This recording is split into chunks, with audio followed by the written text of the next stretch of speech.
2 Corinthians chapter 6 verse 1 to 3. 2 Corinthians chapter 6 verse 1 to 3. Amen.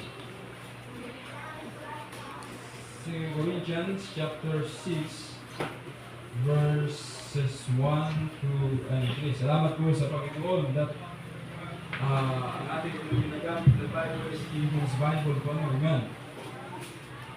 And we are also commanded na dapat meron tayo yung sariling Bible. Amen? Para personal natin nababasa yung salita ng Panginoon. Okay, basahin natin yung 1 Corinthians, 2 Corinthians chapter 6 verse 1 to 3. Read it now, read. We then as workers together with him beseech you also that ye receive not the grace of God in vain. For he saith, I have heard thee in a time accepted, and in the day of salvation have I succored thee. Behold, now is the accepted time. Behold, now is the day of salvation.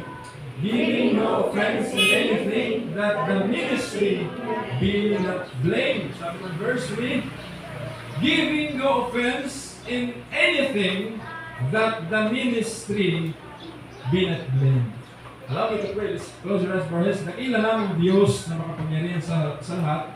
Salamat po Panginoon sa privilege na kami po ay nandito sa church. Mag-aral po na inyong salita Panginoon. Dalayan ko po Diyos itong mensahe Panginoon ay mapapakinggan. Dalayan ko po Panginoon ito ay maging pagpapala sa aming buhay bilang isang mananampalataya. Na ito ay aming magamit sa aming pang-araw-araw na pamumuhay bilang isang Kristyano po Panginoon. Salamat sa privilege na makapagbahagi po ng iyong salita. Thank you for sa patuloy Panginoon na biyaya na aming natatanggap mula po sa inyo. At salamat Lord God sa buhay ni Pastor Mark and his wife. Patuloy po silang bigyan ng wisdom o God at pagpapala sa kanilang pamilya po sa inyo. Maging po yung mga members of this church. Salamat sa kanilang presensya ng Panginoon. Kung malapit sa inyo Panginoon, hinihingi ng basibas at gabay at dalangin ng Panginoon, gamitin niyo po ako maging galuin ng pagpapala as I preach thy word ng Panginoon. Holy Spirit of God, sa kung malayang kumilos sa aming kalagitnaan, help us, O God, to be able to understand thy word. In Jesus' name I pray.